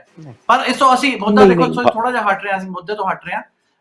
ਇੱਥੇ ਮੈਂ ਜ਼ਰੂਰ ਤੁਹਾਡੇ ਤੋਂ ਚਾਹਾਂਗਾ ਕਿ ਆਖਰ ਇਹਨਾਂ ਫਰਜ਼ੀ ਕਾਲਸ ਤੋਂ ਕਿਸ ਤਰ੍ਹਾਂ ਬਚਿਆ ਜਾ ਸਕਦਾ ਹੈ ਅਤੇ ਫਿਰ किस तरह इन्हां फर्जी कॉल्स की पछाण की जा सकती है? एक अहम सवाल मैं जरूर तुहाडे तो करना चाहांगा। ठीक है, मैं पहला ਤੁਹਾਨੂੰ ਇੱਕ ਥੋੜਾ ਜਿਹਾ ਮੈਂ ਤੁਹਾਨੂੰ ਕਰੈਕਸ਼ਨ ਕਰ ਦਿੰਦਾ।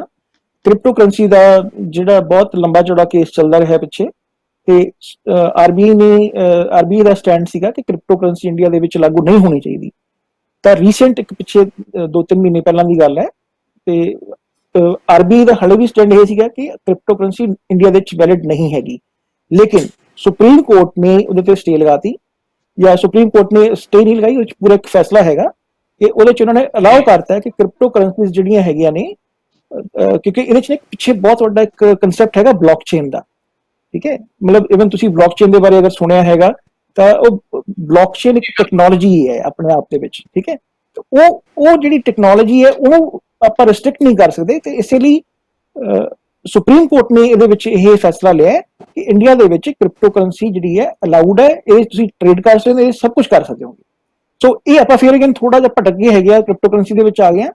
ਤੇ ਹੁਣ ਜਿਹੜਾ ਤੁਹਾਡਾ ਜਿਹੜਾ ਮੇਨ ਪੁਆਇੰਟ ਹੈਗਾ ਕਿ ਜੀ ਆਪਾਂ ਇਹਦੇ ਚ ਕਿਸ ਤਰੀਕੇ ਨਾਲ ਆਪਾਂ ਲੋਕਾਂ ਨੂੰ ਪ੍ਰੀਵੈਂਸ਼ਨ ਕਿਸ ਤਰੀਕੇ ਨਾਲ ਆਪਾਂ ਤੁਸੀਂ ਕਹਿ ਰਹੇ ਹੋ ਕਿ ਪਤਾ ਕੀਤਾ ਜਾਏ ਕਿ ਹੈ ਕਿ ਨਹੀਂ ਹੈ। ਇਹਦੇ ਵਿੱਚ ਰਜਤ ਜੀ ਨੇ ਬੋਲਿਆ, ਗੁਰਪਿੰਦਰ ਜੀ ਨੇ ਵੀ ਬੋਲਿਆ, ਮੈਂ ਵੀ ਉਸੇ ਚੀਜ਼ ਨੂੰ ਹੀ ਦੁਬਾਰਾ ਬੋਲੂੰਗਾ ਮੈਂ। ਠੀਕ ਹੈ, ਸਭ ਤੋਂ ਇੰਪੋਰਟੈਂਟ ਚੀਜ਼ ਹੈ ਕਾਮਨ ਸੈਂਸ। ਠੀਕ ਹੈ, ਜਦੋਂ ਤੁਹਾਡੇ ਕੋਲੇ ਕਾਲ ਆਂਦੀ ਹੈ, ਠੀਕ ਹੈ, ਤੁਹਾਨੂੰ ਬੈਂਕ ਵਾਲਿਆਂ ਨੇ ਕਾਲ ਕੀਤੀ ਹੈ, ਜਾਂ ਤੁਹਾਨੂੰ ਲੈਟਸ ਸੇ ਇਮੀਗ੍ਰੇਸ਼ਨ ਦੇ ਕਿਸੇ ਡਿਪਾਰਟਮੈਂਟ ਨੇ ਕਾਲ ਕੀਤੀ ਹੈ, ਜਾਂ ਤੁਹਾਨੂੰ ਕਿਸੇ ਵੀ ਗਵਰਨਮੈਂਟ ਇੰਸਟੀਟਿਊਸ਼ਨ ਨੇ ਕਾਲ ਕੀਤੀ ਹੈ, ਤਾਂ ਸਭ ਤੋਂ ਪਹਿਲਾਂ ਤਾਂ ਘਬਰਾਓ ਨਾ। ਤੁਸੀਂ ਉਹਨਾਂ ਨੂੰ ਪੁੱਛੋ ਕਿ ਭਾਈ ਤੁਹਾਡਾ ਨਾਮ ਕੀ ਹੈ, ਤੁਹਾਡਾ ਡੈਜ਼ਿਗਨੇਸ਼ਨ ਕੀ ਹੈ, ਤੁਹਾਡਾ ਐਡਰੈਸ ਕੀ ਹੈ, ਈਮੇਲ ਕੀ ਹੈ, and give us the written information. ਤੁਸੀਂ ਕਾਲ ਤੇ ਨਹੀਂ, ਸਾਨੂੰ ਸੈਂਡ ਅਸ ਦਾ ਰਿਟਨ ਇਨਫੋਰਮੇਸ਼ਨ ਕਿ ਅਸੀਂ ਤੁਹਾਨੂੰ ਰਿਸਪੌਂਡ ਕਰਾਂਗੇ। ਜੇਕਰ ਤਾਂ ਕੋਈ ਜੈਨੂਇਨ ਬੰਦਾ ਹੈਗਾ, ਉਹ ਤੁਹਾਨੂੰ ਪੂਰਾ ਪਹਿਲਾਂ ਕੌਨਫੀਡੈਂਸ ਲੈ ਕੇ ਤੁਹਾਨੂੰ ਸਾਰੀ ਚੀਜ਼ ਇਨਫੋਰਮੇਸ਼ਨ ਭੇਜੂਗਾ ਉਹ। ਠੀਕ ਹੈ, ask for the written information. ਠੀਕ ਹੈ, ਉਹ ਤੁਹਾਨੂੰ ਚਾਹੇ ਤਾਂ ਈਮੇਲ ਤੇ ਭੇਜੇ, ਤੁਹਾਨੂੰ ਚਾਹੇ ਉਹ ਲੋਕਲ ਮੇਲ ਦੇ ਥਰੂ ਭੇਜੇ, ਰਿਸੀਵ ਦੈਟ ਨੋਟਿਸ। ਅਗਰ ਉਹ ਕਹਿੰਦੇ ਜੀ ਕਿ ਅਸੀਂ ਤੁਹਾਨੂੰ ਨੋਟਿਸ ਭੇਜਦੇ ਹਾਂ, ਸ਼ੋਕਾਜ਼ ਨੋਟਿਸ ਹੈ, ਕਦੇ ਵੀ ਕੋਈ ਵੀ ਇਸ ਤਰ੍ਹਾਂ ਦਾ ਚੀਜ਼ ਇੱਕ ਮਿੰਟ ਦੇ ਡਿਸਾਈਡ ਨਹੀਂ ਹੁੰਦਾ ਕਿ ਅਸੀਂ ਨਾਲ ਦੀ ਨਾਲ ਜੀ ਤੁਸੀਂ ਪੈਸੇ ਦੇਣੇ ਨੇ। ਠੀਕ ਹੈ, ਇੱਥੇ ਸਭ ਤੋਂ ਇੰਪੋਰਟੈਂਟ ਚੀਜ਼ ਹੈਗੀ ਹੈ ਕਿ ਜਿਹੜਾ ਮੈਂ ਤੁਹਾਨੂੰ ਸ਼ੁਰੂ ਕੀਤੀ ਸੀ ਜਦੋਂ ਗੱਲ, ਉਹਦੇ 'ਚ ਇਹੀ ਕਿਹਾ ਸੀਗਾ ਕਿ ਇਹਦੇ 'ਚ ਨਾ ਬਹੁਤ ਵੱਡਾ ਫੀਅਰ ਫੈਕਟਰ ਹਰ ਬੰਦੇ ਦੇ ਦਿਮਾਗ 'ਚ ਹੈ ਕਿ ਪਤਾ ਨਹੀਂ ਇਨਕਮ ਟੈਕਸ ਦਾ ਕਾਲ ਆ ਗਿਆ ਤਾਂ ਪਤਾ ਨਹੀਂ ਕੀ ਗੱਲ ਹੋ ਗਈ ਜੀ, ਜਾਂ ਕਿਸੇ ਵੀ ਇਮੀਗ੍ਰੇਸ਼ਨ ਵਾਲੇ ਦਾ ਕਾਲ ਆ ਗਿਆ ਤਾਂ ਪਤਾ ਨਹੀਂ ਕਿਦੋਂ ਡਰ ਜਾਂਦੇ ਆਪਾਂ।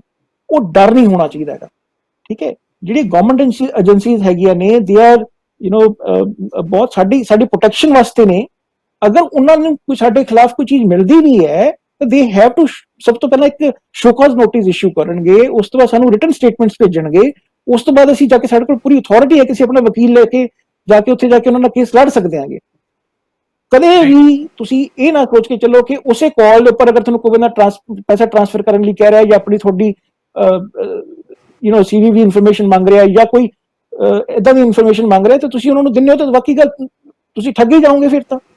ਇੱਥੇ ਸਭ ਤੋਂ ਇੰਪੋਰਟੈਂਟ ਗੱਲ ਇਹ ਹੈ ਕਿ ਤੁਸੀਂ ਕਿਵੇਂ ਅਵੇਅਰਨੈਸ ਕ੍ਰੀਏਟ ਕਰ ਸਕਦੇ ਹੋਗੇ ਉਸ ਜਨਤਾ ਦੇ ਵਿੱਚ ਜਿਹੜੀ ਇਸ ਟਾਈਮ ਤੇ ਲੇਟੈਸਟ ਬੈਂਕਿੰਗ ਨੋਰਮਸ ਜਿਹੜੇ ਨੇ, ਜਾਂ ਲੇਟੈਸਟ ਬੈਂਕਿੰਗ ਟੈਕਨੋਲੋਜੀਜ਼ ਨੇ, ਜਾਂ ਜਿਹੜਾ ਲੇਟੈਸਟ ਇੰਟਰਨੈਟ ਦਾ ਸਾਰਾ ਸਿਸਟਮ ਚੱਲ ਰਿਹਾ ਹੈਗਾ, ਟੈਕਨੋਲੋਜੀ ਦੇ ਵਿੱਚ ਇੰਨੀ ਐਡਵਾਂਸਮੈਂਟ ਆ ਰਹੀ ਹੈ, ਇਹ ਕਿਵੇਂ ਆਪਾਂ ਅਵੇਅਰਨੈਸ ਲੋਕਾਂ ਤੱਕ ਪਹੁੰਚਾ ਸਕਦੇ ਹਾਂਗੇ। ਕਿਉਂਕਿ ਸਾਡੇ ਜਿਵੇਂ ਹੁਣ ਐਲਡਰਸ ਨੇਗੇ, ਉਹਨਾਂ ਨੇ ਪਹਿਲਾਂ ਨਹੀਂ ਦੇਖਿਆ ਹੋਇਆ, ਉਹ ਹੌਲੀ ਹੌਲੀ ਸਿੱਖ ਰਹੇ ਨੇਗੇ, ਜਾਂ ਉਹਨਾਂ ਨੂੰ ਬਿਲਕੁਲ ਵੀ ਨਹੀਂ ਪਤਾ ਹੈ। ਤੁਸੀਂ ਪਿੰਡਾਂ ਦੇ ਚਲੇ ਜਾਓ, ਉੱਥੇ ਬਿਲਕੁਲ ਹੀ ਪਤਾ ਨਹੀਂ ਹੈਗਾ, ਉਹਨਾਂ ਨੂੰ ATM ਕਾਰਡ ਤੱਕ ਯੂਜ਼ ਨਹੀਂ ਕਰਨਾ ਆਉਂਦਾ। ਹੁਣ ਇਹ ਥੋੜੇ ਜਿਹੇ ਪ੍ਰੋਨ ਨੇਗੇ ਇਹਨਾਂ ਪ੍ਰੋਬਲਮਸ ਦੇ ਵਾਸਤੇ, ਇਹਨਾਂ ਤੇ ਅਟੈਕਸ ਜ਼ਿਆਦਾ ਹੁੰਦੇ ਨੇਗੇ। ਉਹ ਚਾਹੇ ਗਰੀਬ ਹੈ, ਅਮੀਰ ਹੈ, ਜੋ ਵੀ ਹੈ, ਉਹ ਦੇਖਿਆ ਨਹੀਂ ਜਾਂਦਾ। ਉੱਥੇ ਇਹ ਦੇਖਿਆ ਜਾਂਦਾ ਕਿ ਤੁਹਾਡੀ knowledge of that particular technology ਕਿੰਨੀ ਹੈ।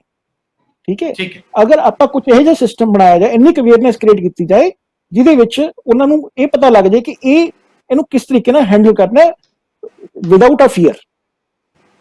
ਸੋ ਇਹ ਹੈ ਜੀ ਆਮ ਲੋਕਾਂ ਦੀ ਜਿਹੜੀ ਸੋਚ ਹੈਗੀ ਆ, ਉਹਨਾਂ ਦੀ ਜ਼ਰੂਰਤ ਹੈ।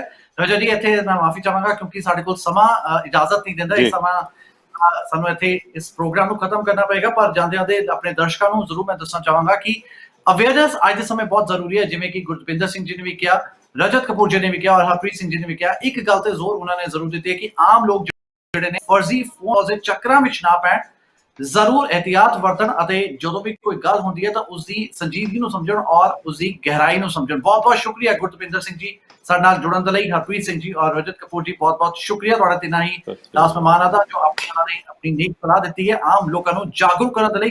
ਅਤੇ ਜੇਕਰ ਤੁਸੀਂ ਸਾਡਾ ਸੰਪਰਕ ਸਾਧਨਾ ਚਾਹੁੰਦੇ ਹੋ, ਇਸ ਪ੍ਰੋਗਰਾਮ ਬਾਰੇ ਤੁਸੀਂ ਕੋਈ ਖਾਸ ਆਪਣਾ ਨਜ਼ਰੀਆ ਰੱਖਣਾ ਚਾਹੁੰਦੇ ਹੋ, ਜ਼ਰੂਰ ਸਾਨੂੰ ਤੁਸੀਂ ਈਮੇਲ ਕਰ ਸਕਦੇ ਹੋ। ਸਾਡਾ ਈਮੇਲ ਐਡਰੈਸ ਹੈ info@cktimetv.com ਅਤੇ ਮੇਰਾ ਫੋਨ ਨੰਬਰ ਹੈ +1 209 275 3038। ਤੁਸੀਂ ਮੈਨੂੰ ਸੰਪਰਕ ਕਰ ਸਕਦੇ ਹੋ। ਬਹੁਤ ਬਹੁਤ ਸ਼ੁਕਰੀਆ ਪ੍ਰੋਗਰਾਮ ਨਜ਼ਰੀਆ ਨਾਲ ਜੁੜਨ ਦੇ ਲਈ। ਮੈਂ ਹਾਂ ਭਲਿੰਦਰ ਸਿੰਘ ਵਰਮਾਨੀ, ਧੰਨਵਾਦ।